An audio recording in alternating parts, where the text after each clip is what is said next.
Hey, what's up, man? How's it going? All right, man. Like we were coming up, you kind of think like, oh, when we're faculty professors, we're gonna be talking about physiology, we're gonna talk about science, we're gonna talk about research, and that doesn't happen as much as we probably would want it to. Yeah. It's more bureaucratic, type mundane stuff. All right, this is Feeding Physiology. I'm very excited for today's episode. I'm going to talk to someone that I went through PhD program with, worked a lot with as a PhD student in the doing research in the lab, in the classroom, teaching together, and excited to talk to him. Haven't talked in a little while, but looking forward to hearing what you're up to. Terence Moriarty, thanks for the time. And how you doing this afternoon? Good. Can't complain. We're about to start our Thanksgiving break, so yeah, happy to get some rest over the next week. Doing good. And you are at Northern Iowa. Yes, sir. Cedar Falls. Yeah. It's getting cold over there, huh? Yeah, just this week I think temperatures are dropping a little bit. Yeah, largely different to New Mexico in the wintertime, that's for sure. Yeah. What is it at right now? We're around 30, 32, so right around freezing. Yeah. Yeah. I wore sweats today, but a t-shirt and flip-flops in Long Beach. Yeah. Largely different environmental conditions. If I gotta put shoes on, then I'm in trouble. What are you at, like 60s or 50s? Not even that. Actually today was kind of warm during the day. Yeah, we're in the 70s still. Yeah, yeah. I'll be wearing shorts and flip flops like on Christmas. But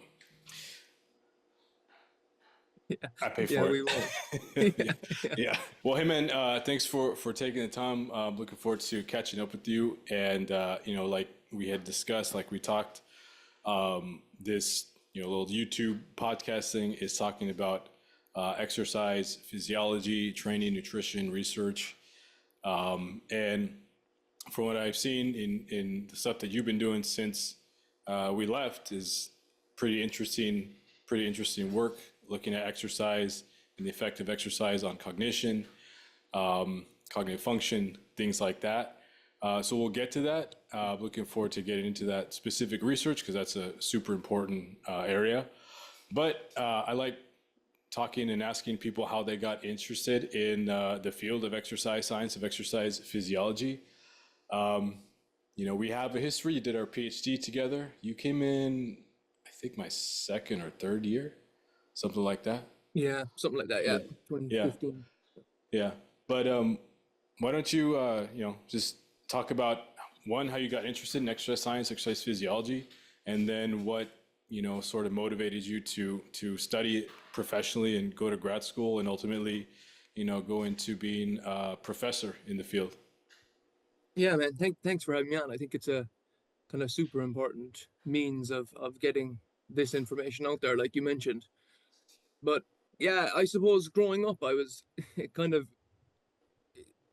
weird, but I was always interested in sport, and then I did pretty good in school. So I, always had a passion academically, and then I excelled decently in sport and soccer.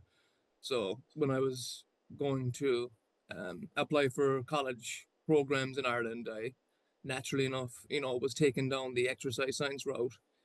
And when I finished in Ireland, my undergrad in sport and exercise sciences, which is, the same as like a kinesiology degree here in the US, I was planning on doing a master's. There was only one master's program in Dublin at the time, and it was kind of expensive. So I kind of opened up my options, and in the last semester of our undergrad, I got an email one day in the spring, um, about an opportunity to come to the US, to come to Central Michigan and pursue a master's degree in the same area. And I thought at the time, why not take a chance and jump on board? So I applied, and I met the program directors actually came to Ireland. There was a little connection between the schools. They came and I met them and they described the program. And I was like, yeah, I'd love to, take you guys up on the offer if there was still a position and if my, credentials met what you were looking for. And yeah, that worked out. And then moved to the US.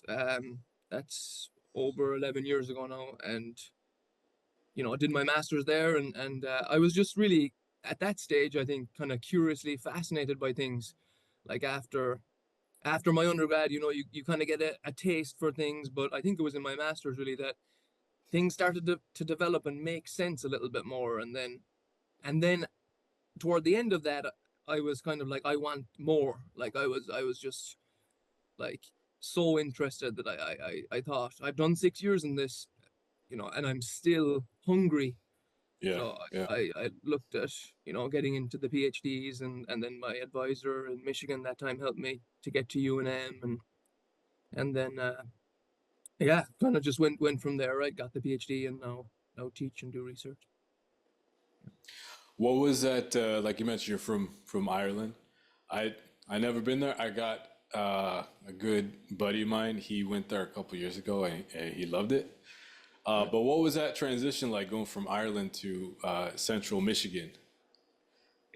Not bad at all, actually. Pretty similar in terms of well, not climate, I suppose, would be the only thing. No, Yeah. much colder. Yeah, much colder. But other than that, in terms of like diet and stuff, like people would often ask about food and that type of deal. Nothing really all that different. I think much was similar, except like I said, just the climate was a bit different. I think I asked you this before, but do people in Ireland really drink Guinness, or is that like an American thing? No, they drink it. Yeah, probably too Okay. much. Okay. Okay. Okay. When you were first getting into it, were you more of like interested in the performance aspect, the physiology aspect, some combination therein? That's a great question, man. So I think like with that being said, or just that question, in Ireland we tend to it's a little bit of a different setup, like from the get-go in college. So the exercise science program from like semester one, we take exercise science classes and much less Mm, um like general education classes. So mm, it just allows us over 4 years, I guess, to have a more like broad spectrum in the exercise science realm instead of kind of having a focus like many universities or schools have here. We kind of have we kind of get it all. Like you'll get multiple classes in biomechanics and multiple in um, psychology and multiple in strength and conditioning and multiple in exercise phys. So I was kind of all over the place, honestly. Like just loved all of it. I think even in my master's, like my um, thesis or research project at the end was a biomechanical one. It was on a golf swing, looking at the hip and shoulder um, movements with different skilled players. So kind of all over the place in terms of yeah. yeah, interest. Yeah.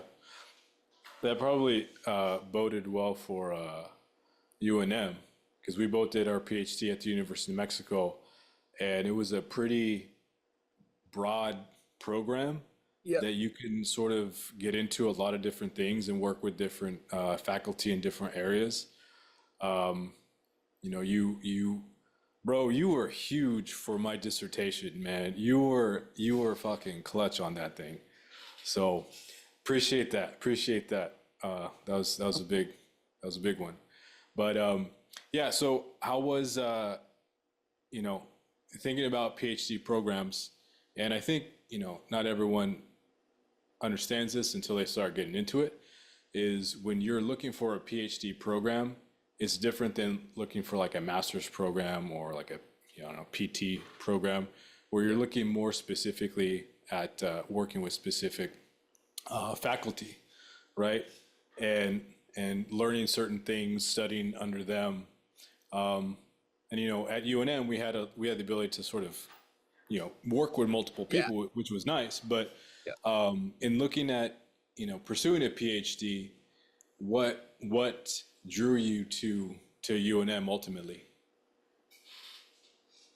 I think, like you say, it was kind of the kind of adaptability, like to be able to go from person to person and to see the variety of things that were going on that I was just so interested in, and that the teamwork kind of worked well there, that I Yeah. felt like I visited once, I think only, and not too long before I started there, but I just thought the lab was, well connected. People enjoyed each other's company. They obviously worked well. There was a lot of good research coming out of there, and yeah, I was kind of interested in it all. But yeah, that is a good point on the choosing a PhD program and it being. I mean, I guess you have to do your research and investigate and maybe visit campuses and such, read into them.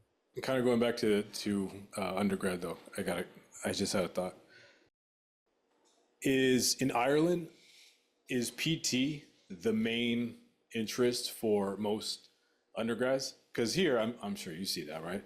Most of our kin student exercise science students, their career goal, or yeah, their career goal is PT school. Is that the same in Ireland? Probably not as much, actually. I don't think after the exercise science program that there is as much or as many people go on to that. Um, and to be honest, I'm so far kind of removed from it now. I'm Yeah, not sure where they exactly go in terms of numbers. I couldn't quote percentages or anything. I'm sure there's some of them that go, but I think the kind of sports performance route is still large, or going on to pursue like a master's or PhD is big. yeah, yeah. At UNM, we had a good crew, man. Yeah, We for had a sure, no good doubt. crew. Yeah, yeah. Lots of time in the lab, early mornings, late nights, weekends, which, I don't know what your experience is, but when you have students thinking about PhD programs, it's like you gotta have a real talk with them. Hey, you're gonna be in the Yeah. lab a lot, right? Lots of time, lots of effort. Yeah, they may be doing a master's degree, which is good. I'm sorry, master's thesis, which is good. A nice little taste. Yeah. But if you're going to a PhD program, the level and rigor and commitment to research is much much higher. That was definitely I came from a state school, which is kind of a smaller school with not a big research emphasis.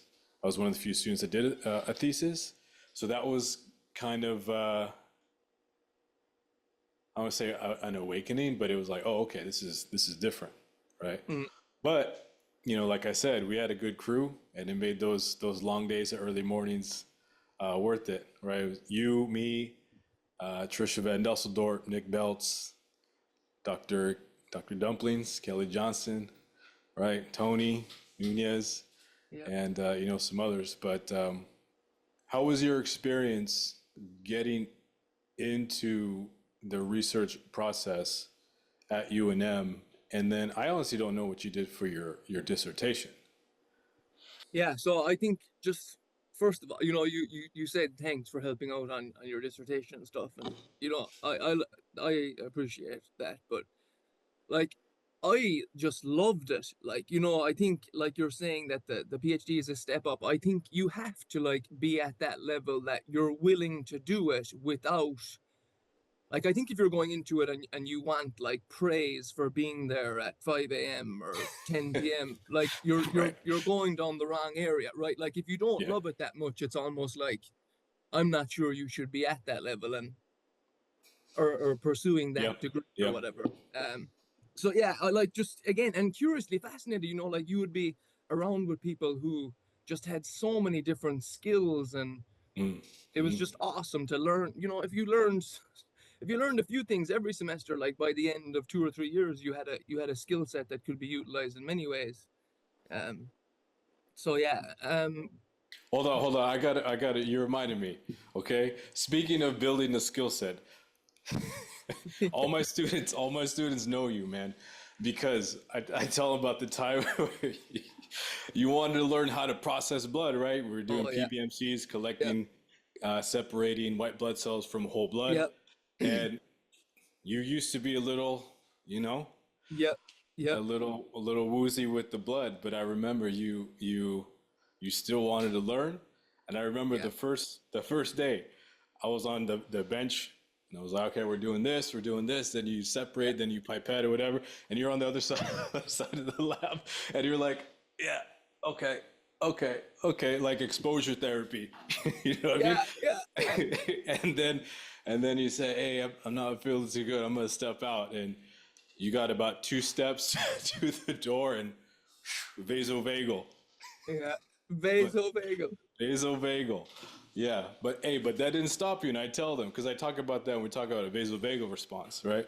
Yeah, I said that didn't stop you because you kept coming in. And by the time that I was done, right, I graduated, you were doing it yourself, right? You were yeah, handling blood. So he was playing with the blood. He was loving it. yeah. That was crazy though. And you know, when I was young, I never really had my blood drawn all that much. Maybe a few times, and I don't think I ever passed out, but I did feel woozy. But like that was probably, and a little bit in Michigan, it happened once or twice. Not crazy, but I knew I just had to keep putting myself in the situation to get through it like that. And then, because I wasn't afraid of it, you know, I wasn't like, Right. Yeah, oh, the yeah, test tube was like, you know, yeah. I wasn't scared of the blood. It was just this weird response. It's hard to describe, man, when you're Right, like that, right. that you're like, I'm not afraid of this. Like, but, you know, you're like, you're still passing out.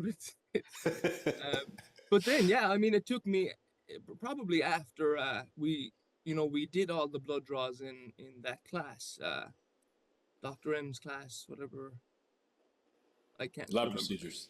Yeah, lab procedures. I think we practiced a bunch there, and then through the research too, just being, you know, doing it more with you guys, and yeah, I remember like a lot in Trisha's study doing the Hmm. hemoglobin, right, and Hmm. hematocrits and stuff. That that's funny though. Yeah, yeah, that happened. That's true. That's fact.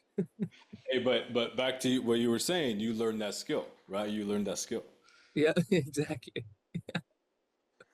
Yeah, it took some time, but we got there. So what did you ultimately do for your dissertation? So I went over to Newhart over on University Cardiac Oh, Rehab. okay, that's right.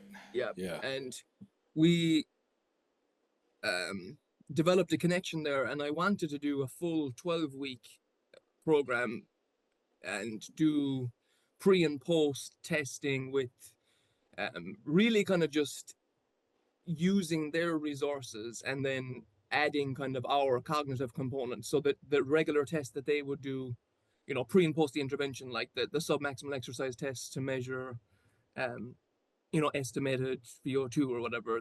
I wanted to do that and then add our kind of cognitive component. But the timeline, you know, with the IRB and everything that happened, I only did a 6 week. So I did half the program basically. And kind of did my pre and post as that. So they did 18 sessions and then I would post, because that was another thing was, you know, there at Newhart, like the 36 sessions might not be 12 weeks. Mm, You know, like if people didn't come 3 times a week because right. they were coming from like an hour from Albuquerque, and I didn't realize that, you know, until I got over there and they explained it to us. But you know, if people were only able to come twice a week on whatever transport they came on, well, then it could end up taking them, Right. you know, an extra few weeks, and I just didn't have that time to do like a, you know, then it would be like a 4 or 5 month intervention to do 20 people. Yeah. So yeah, we just kind of shortened it, and I did 6 weeks for, I believe we had around 20 got through um the 18 sessions, and yeah, so did kind of pre and post cognitive and VO2 kind of measures. Okay. So that's when you got into the cognitive stuff. Because I remember on my way out, Micah, Dr. Zool, was I think doing some stuff with that, and didn't he have the little F uh, nurse, yeah, yeah, yeah, yeah. Is that yeah, what you used? yep, yep, Okay, okay. yeah, All right, so let's get into the cognitive stuff. So I want to ask you specifically about that study, but I think in general, just to like get a sort of like lay of the land, when we say things like cognitive function or cognition, or exercise improves cognitive function and cognition, or cognitive measures, what specifically do we mean when we use those sort of terms? I think, I mean, for myself, like I have a general idea, but practically, what do those things mean? Yes, yeah, that's a good question, and one I think kind of terms like that are thrown around, and sometimes we're not really sure really what they mean. But of Like course, on it could mean podcasts. So let's just make up our own definition. And we'll say it's so. sponsored by AG1, so it's real. Yeah. But in practical terms, I think when we say like cognitive functioning or performance, it could relate to different domains like processing speed or executive functioning. But in real life, I think it means more like decision making and impacting the quality of life one might have in an average day, right? Like um maybe like memory it might help, or like I mentioned, decision making, or speed, or something like that would impact decisions you would make on a daily basis, though, I think. And so when you are looking to study those types of things, what are the, say, specific outcome variables that you are using to assess those parameters? Yeah, so there's different kind of tests you can do on iPads, computers, different um, applications, like the NIH toolbox is kind of a commonly used one because it's valid and reliable. But essentially, I think the outcome variables would be more like maybe accuracy, so correct or incorrect, and then time, time to complete some type of task. If it was memory, putting something in the right place, or responding to a stimulus, right? That would be Mm. that would be a big one. Um, yeah, I just had a thought there, and then it depends also what you're kind of pairing that outcome variable with. So, like for example, I'm trying to dabble a little bit, and I haven't yet, but with EEG as well as FNRS, right? So the electrical activity as well as the hemodynamic activity, like the blood flow. So the type of cognitive test you choose, you have to be careful, right? Because the EEG is much faster. Like you're getting, the action potential is firing Mm. much faster Yeah. than you're seeing blood flow changes. Like the average blood flow changes is like 7 seconds, that's a long time in terms of the stimulus on an iPad or such. But like the EEG is much faster. So you kind of have to pair, if I don't know if that makes sense to you, like Yeah. pair Yeah. the test with something else, like whatever else you're measuring. But um yeah, but I think to answer your question, just simply put, it's a lot of like accuracy or time will be a lot of the tests. And so this stuff, including like memory recall or working memory, or like you said, responding to a stimulus, things like that. Yep. Yeah. Or like yeah, drawing like the mocha, they're just drawing a clock and putting a time on it. The longer term memory, you have to recall words toward the end, or you have to say today's day, the month, the date, the year, that type of thing. Okay, I just had a thought and a memory. Okay, would this be the test that former soon-to-be president, President 45 and 47, when he was on the TV interview and he was saying, man, TV, woman, TV? You Yeah. remember that clip? Yeah. Yeah. Yeah. Oh, is that one of the tests? I think it might be. Yeah. Like you'll go person, woman, man, camera, TV. So they say, could you repeat that? So I said, yeah. So it's person, woman, man, camera, TV. Okay, that's very good. Okay, okay. Yes. Yeah, I don't think no one scored higher than him, right? Um, that's a different category. Um, okay, okay. So when thinking about exercise and the effect of exercise on those things, I think the way I sort of think about it is you've got acute responses, right? And then you've got long-term, like with anything with exercise, like the chronic Yeah. adaptations. And then also related to the chronic adaptations, you have say, changes that occur with aging, right? And in general, right, once we get to a certain age, those things, like with everything else, starts to decline. So, from an exercise standpoint, we know exercise is medicine and does all kinds of positive things, both acutely, both chronically, and also, attenuating some of the age-related declines that we see over the aging process. Yep. How does exercise within those cognitive parameters affect maybe each of those categories, acute, long-term, and the changes that occur, the negative changes that occur with aging? Is there enough data to show that it's impactful maybe in all three of these areas? On cognition, you mean? Yeah, yeah. Yeah, I think so. Yeah, I know so. Acute, chronic, and then with the aging population, most definitely. And then I think the next question is, like the intensities and the durations and the populations, right? They differ, I think, in terms of guidelines, and that's probably an area that we have lots of work to do is figuring out, the kind of fit principle for differing Right, populations. Yeah, yeah. around that. That's a really important point because we see stuff on social media and podcasts and things like that, and there might be research or data showing, hey, this sort of exercise or this nutritional intervention is associated with some sort of health outcome or something like that, but the data that currently exists are not sufficient enough to come up with like, here is a prescription, right? Yep. And so I think your point on developing, a fit principle, or the, frequency, intensity, type, duration, volume, all of those things, right? The actual prescription, the prescriptives of the exercise, that's important. I think a lot of people online, social media, kind of get in over their skis. They look at some data like, oh, this is associated with this, or this causes this, therefore do this protocol, do this program, and the data's not there yet.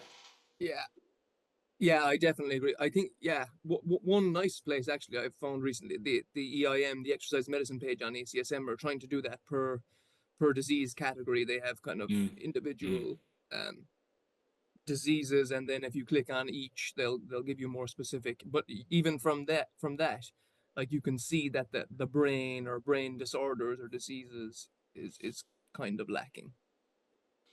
Can you speak to maybe some of the known responses in maybe each of those categories of like the acute, the chronic, and then maybe the age related? Yeah.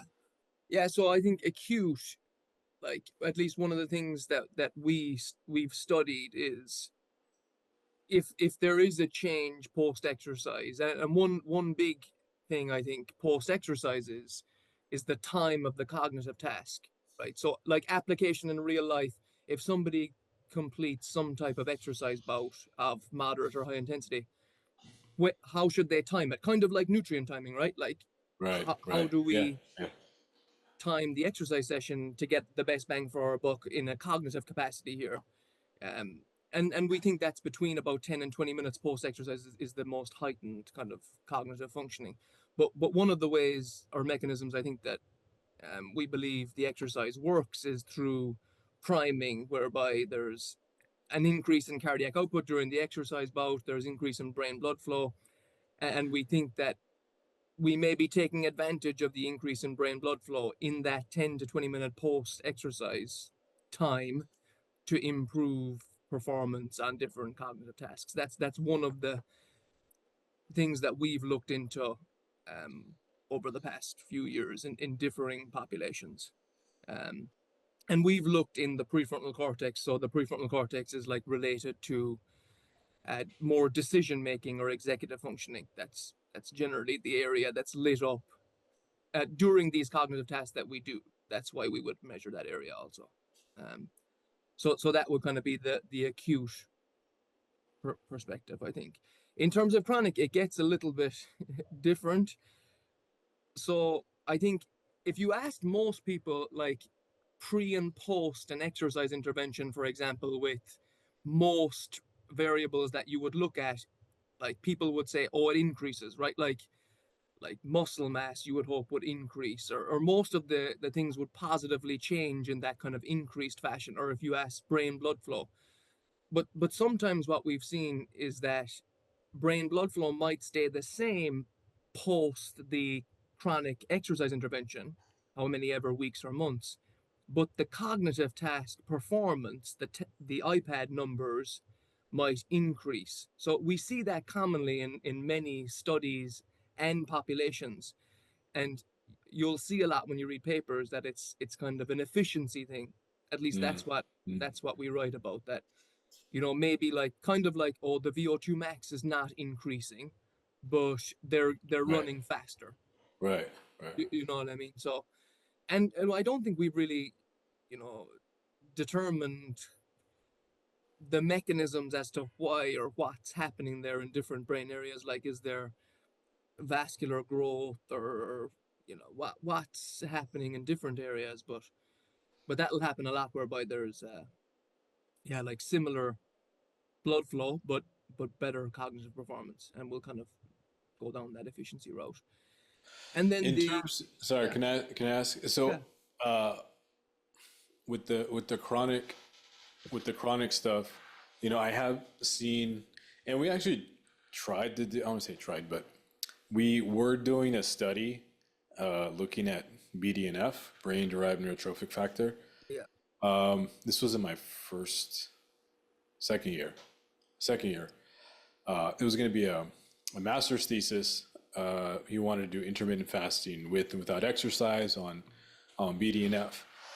Unfortunately, that was when COVID hit, and so we only collected, I think, six subjects and analyzed six subjects. So, not enough of a signal to really make sense of anything.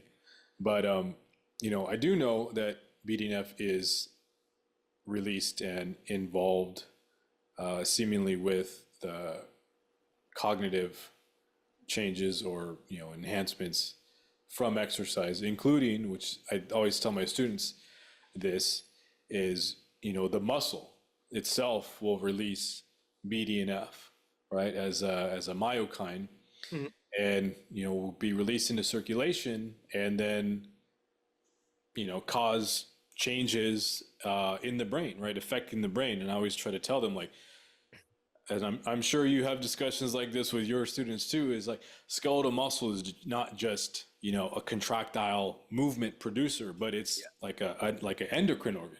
It releases all kinds of signaling molecules that are part of the adaptive process in multiple tissues, including the brain, which is like pretty crazy, right? yeah. So do you know much about the role of BDNF? Because I think it has something to do with like synaptic enhancements of some sort or something like that. Yeah, I think you're right. Yeah, yeah, promoting neuronal growth and survival. And I think what's interesting with BDNF is it's also been shown to be linked with lactate levels, right? That Mm, mm, with some studies have shown that increased lactate, maybe, which we might affiliate with higher intensity exercise, might be affiliated with higher BDNF. And some studies have also shown that and the BDNF thing is mixed, as you probably know, right? With different intensities and durations of exercise, right, different research has shown, or plasma or serum might show different responses. But um, yeah, the BDNF has been shown to be a key driver in neuronal changes in the brain, and then that impacting kind of your cognitive functioning again, like the decision making and such. and lactate itself too has been implicated in some of the neuronal responses or adaptations, right? Yep, Yeah, yep, most definitely. yeah. Okay, okay. Yeah. So what about those chronic adaptations and how they might relate, attenuate, mitigate, or affect sort of the age-related changes that we see with advancing age? Yeah, I think really it's just like attenuating the decline, like you mentioned, that with aging, unfortunately, things are going to become worse off, and that the exercise is just helping to attenuate that. And I think the mechanisms, again, are still kind of unknown, like what's exactly changing. Is it blood flow or different neurotrophins or what? But um, the responses probably are similar to regular, like adult populations of people, right? In comparison to older populations, I think. Yeah. And the prevalence or the risk of some neurodegenerative diseases are decreased, right, with either more physical activity and or greater fitness levels, correct? Yes, most definitely. Yeah, yeah. Yeah. That's I do training on the side, and I work with older adults, and that's one thing that we try to highlight, including resistance training. Right, resistance training has been shown to be correlated or associated with lower age-related neurodegeneration and lower risk of neurodegenerative diseases. Yeah, and I think it's just never too late to start Right. anything. Like, that you'll hear a lot that, you're too old to begin or something, but you're not. Just like skeletal muscle, I think it Right. has amazing adaptability to change, right? Same in the brain. It's like the two main areas I think that change a lot are the prefrontal cortex and the hippocampus, and they're involved in, like, decision making and primarily memory. And when you Right. think about real life, well, they're two of very important cognitive domains that are present and active every day. Like, Do you have any general sort of takeaways or recommendations as it relates to improving slash maintaining cognitive function, either just in general or as it relates to age? yeah, I think for the most part, just hitting the regular ACSM guidelines is good. And I think what we've seen now, not all studies again, but some have shown, like from an acute perspective, that maybe moderate intensity exercise might be best or better for that post exercise kind of cognitive functioning. After one bout, moderate intensity might be best. And the reason we think that it might be best is because we think that at higher intensities that we redistribute blood flow to possibly more motor areas. So, and I think it kind of makes sense in like in real life application. Like if you're running a max test, all the way from kind of 0 to 100, well, at 60 or 70%, you're okay with blood going to areas where there's decision making involved. But when you get to like 90% of max, at least to me, why would you be putting blood to areas where there's decision making? You just want to move, right? You just want to Yeah, keep yeah, yeah. movement happening, and that's more related to the motor cortex. And um so we think that there might be a little bit of change in blood in the brain, move it away from the prefrontal, move it to the motor areas. And so if you do high intensity, maybe there's not a lot of blood post exercise in the prefrontal cortex as a result of that kind of redistribution. I think that's kind of one fascinating area with the acute perspective, but the moderate intensity might be best. But globally, I think if you're starting out at zero and you want some recommendations, well, then it's just to hit the guidelines, and yeah, that will help. Yeah. The sexy ACSM guidelines, right? Yes, It just says sexy as calories in versus calories out. exactly. We Yes. need to rebrand the ACSM guidelines and say the optimal protocol, right? And just call it some sort of fancy optimal biohack protocol, and it's really just the ACSM guidelines. We'll get Kelly Johnson on it. Yes. Yeah. He's the man. Yeah, yeah, One area actually that's kind of yeah. interesting, and that's newer, I think, and that I might try get into a little bit more is kind of pairing exercise with cognitive tasks. like in athletic populations, especially, I think, and you mentioned about like practical or students listening that might listen to this, but like from an athletic standpoint, maybe they're not really interested all that much with the brain post exercise, but they want to know about the brain during competition or such.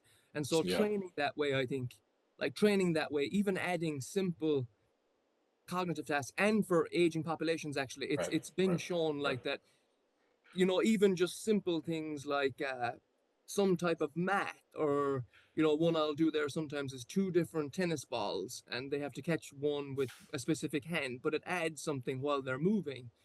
And then you have greater cognitive or activation during the exercise, which might give you kind of a better bang for your buck down the road. um, I think it's interesting. Right. Yeah, I know. Yeah, for sure. For sure. Um, so like I mentioned to you earlier, I saw your recent publication with Darren Kandow on creatine supplementation, and the whole paper was not on the brain, but it was I think a third. Like there was three main sections, and it was a third of it, right? Hmm. So you know, all my students, they know about creatine, Yeah. right? My clients, for those that are interested in supplementation, like creatine is, other than like, okay, if you're having trouble with getting protein intake, protein supplement, right? Or difficulty with calories, maybe some energy rich, calorie rich, you know um, meal replacement type thing, right?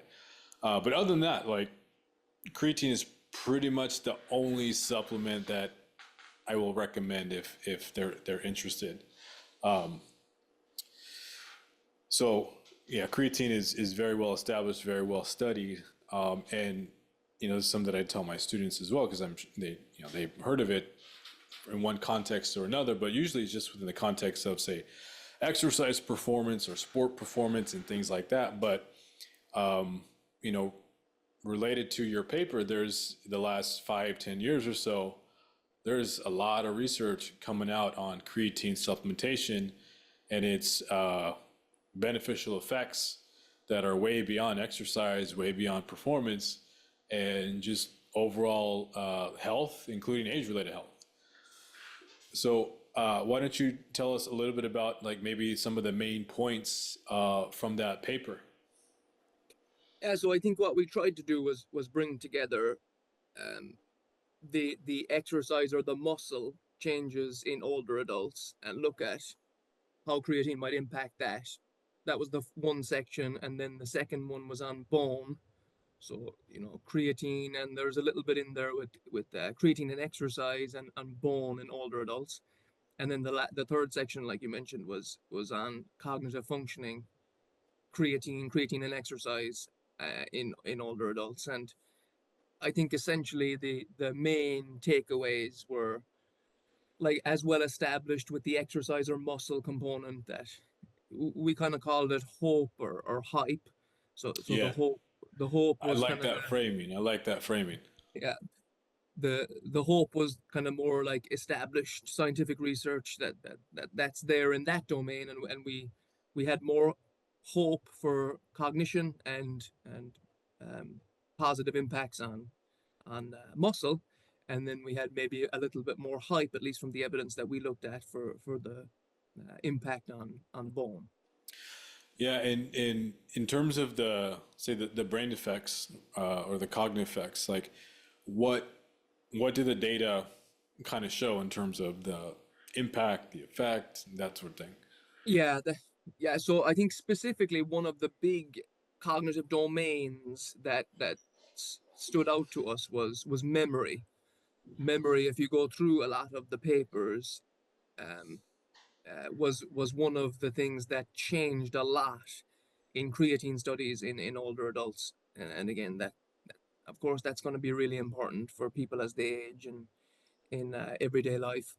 And another kind of big area, I suppose, is the dose, right? Always, like, the Right, question is, how right. much should we take? And I think for older adults, it's different. It's much different than younger individuals, and diet plays a role, of course, as well. But we may need a little bit more as we age, and for cognitive change, for cognitive functioning. So it just, there's more stored in the muscle. Most creatine, like 95% stored in the muscle, a little bit stored in the brain, and so to get any into the brain, we might have to supplement with a little bit more. Some studies up to 20 grams. So that's kind of that portion, 10 to 20 grams maybe, instead of the standard kind of 5 gram dose. And a little bit off topic, but one thing we're working on now, and we'll have data finished here soon, is even higher dosages with mental fatigue in just regular healthy adults. So we're dosing with 30 grams a day for 10 days, and seeing if it can impact like a mental fatiguing task, like an hour of cognitive functioning tasks. You giving them an exam? Yeah, an ex-phys exam. Are you collecting data during finals week? Yeah, between exam 2 and exam 3. Yeah, but pretty strenuous, like a full hour of cognitive testing, 30 minutes of Stroop, and 30 minutes on the computer for a full like 12 domain test. Yeah. And with the brain effects, I liked in the paper, when you talked about the skeletal muscle aspect, obviously the combination of creatine supplementation and the resistance training, right? Both those two things, as one would, probably guess, the impact on skeletal muscle is going to be, way greater combining the two. With the creatine supplementation and the brain effects, is that without any sort of exercise? Does there seem to be an additive effect? Does there seem to be any sort of interaction between an exercise component in addition to a creatine supplementation?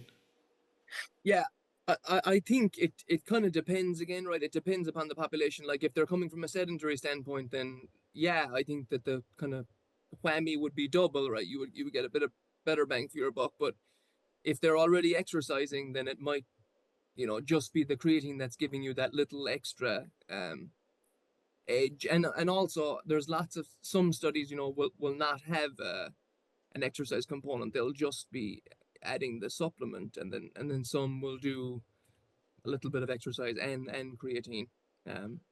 But I think again, and there's lots of research to be done here. Even if you look at diseased populations, or the sleep deprivation, and the vegetarians who don't get enough creatine in their diet, or neurodegenerative diseases that you mentioned earlier, we don't have all that much. So we kind of have backing here, or we're saying that there's hope for creatine supplementation, Right. and cognitive function in older adults. We're kind of establishing that. And I think the next thing, like we mentioned too, is that there's more to be done in those areas for sure. Yeah, yeah. I think the interesting with creatine, and something that I tell my students is, when we mentioned some of the other effects creatine has on other tissues, they might not anticipate that or might not have thought that, but if you think about brain cells, heart cells, kidney cells, like they've got the energetic systems too, right? So they're using the creatine phosphate system. So, there is at least potential for creatine supplementation to affect not just skeletal muscle, right, but other tissues as well, including, like we're talking about here, the brain. And I think even in that paper, you all referenced that creatine levels decrease in the brain with age. Yep. Right. And then also, I've seen a little bit of data, very, very like casual reading of it, but creatine supplementation on things like, depression or mood disorders that might be related to lower levels of creatine in, I suppose, different parts of the brain, that supplementation could help sort of, sort of offset or increase. Yeah, I think you're right that like you say, it can have an impact all over the body, right? It's just kind of bioenergetics in terms of of changing energy metabolism, and it can happen in any cell. So who knows other organs or tissues whereby it's playing a role or having an impact. And again, as you age, at least from this kind of older adult perspective, most of those organs or tissues are probably going to, slow down in terms of functioning. So I think it's a beneficial supplement in that perspective of helping. Right. Right. And then also, it helps deal with the oxidative stress, which, increases with age, related to inflammation and things like that. So it's way more than just increasing, muscle and power. Definitely good for those things, but way more application than just that. Yeah, much more complex. Yeah, and I think even recently they've shown a little bit with like neurogenesis or it being involved as a neurotransmitter. There was one paper, at least there I remember, about maybe it has a positive or it acts as a neurotransmitter somewhere. Um, so yeah, I'm not even sure we know the full extent of Right. where and what the, the functioning of creatine is, but I think it's positive. Yeah, definitely. So what you mentioned one of your studies that you're looking to do now with the mental fatigue, and it was with the creatine supplementation. Yep, with Yeah. 30 grams a day. Yeah. So any other projects, any other studies that maybe in the area or maybe not even in this area, but that you're currently working on or looking to work on? We'll be starting up another creatine one with caffeine as well, acute caffeine. I think Mm, that's kind of a big question is just in the practical world again, often people ingest creatine with some type of caffeinated substance or beverage, and does that have a play a role? But we'll look at cognition and more muscular strength endurance. So that's something that we have in the works. And then yeah, I do have another one. I want to get into the dementia population with creatine. So we're hoping to start that. The IRB is approved, and we just are trying to recruit because I think it's an open area. So a couple of right. creatine ones there, and then yeah, we have a virtual reality study going on with virtual reality exercise compared to regular traditional cycling, and its acute effects on cognitive functioning. Yeah, we're doing a creatine study right now. It was a master's thesis from a student last year. He's gone on to start a PhD at Oregon State, but I got another master's student who's continuing to collect data, looking at creatine supplementation, post-resistance exercise, and glycemic control. So blood glucose and insulin. So looking at insulin sensitivity with oral glucose tolerance test after resistance training with or without creatine. So hopefully we'll What have some data analyzed in the next couple months here. what's the dose on that, Kurt? We did it's a 5 or 7 day load. Okay. So we just did the loading phase and enough to saturate the muscle. Yep. And then after completing that loading phase, then they would come in for the exercise trials. Yeah. Awesome. So we did 20 grams for that loading period. Nice. Yeah. Yep. And what are you all using? It kind of varies, yeah. So that mental fatigue one, as I mentioned, is just 10 days at 30 grams, so a higher dose to see if it can kind of offset, if you can get the creatine to the brain faster, but the dose would have to be higher, of course. So 30 grams, which is kind of a lot. And then yeah, the dementia one will do kind of a loading phase like that, and then a 10 gram for the rest of the 6 weeks. We're going to do a 6 week, and the caffeine one will just be it'll just be 5 grams for like 3 weeks. Are you familiar with any data looking at measuring creatine content post supplementation in the brain? No, I mean I know like the means of, but I don't have access to them. No. Yeah, yeah, Yeah, very expensive, and I haven't, yeah, yet. Although Is I there did much? do a summer fellowship last year down at Iowa, at Iowa, and they have a huge, lab, and funding down there is massive. But I haven't found any connection that can do it for us yet. But it's one of the biggest areas, right? Right, right. And is there much data on that?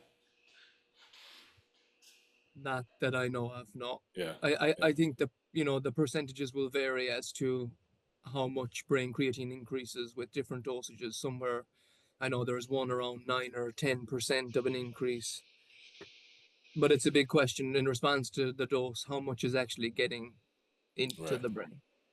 Yeah, I'm kind of fascinated by the brain, man. I think, one of the big quotes I've heard recently over the last few years was like exercise begins and ends in the brain. Mm. It's like, the action potential kind of starts there, and Yeah, we're yeah, constantly yeah. getting feedback from the muscle to the brain, and it's just, to me, it's like a fascinating organ to study that's also kind of, adaptable with the stimulus of exercise. So I think I think it's cool, yeah. Especially with the reciprocal relationship with muscle, right? You know, Yep. maybe one more question. Um,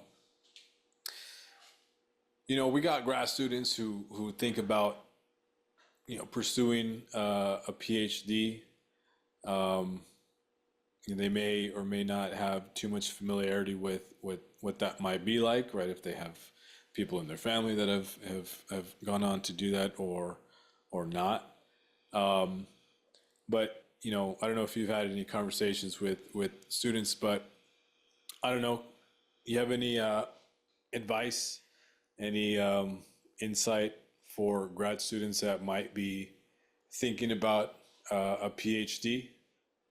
I think if you're fully interested in it, and you know that you have probably 4 or 5 years of immensely hard work, um, then you should do it. I think I think we should be positive about it, and just once the student understands that it's not something that, like I mentioned at the beginning, that you go there and you expect to put in long days and long shifts, but at the same time you just learn so much that you're kind of happy in that role. So I think if they understand that, then they should go for it, right? Shoot for the stars, and do your research and figure out what lab suits you or what interest areas are there, and yeah, make connections, I think, and then just learn as much as you can if you get there from different people. And Yeah, no, I tell students when they are thinking about it, like you gotta, like you said, like you gotta love it,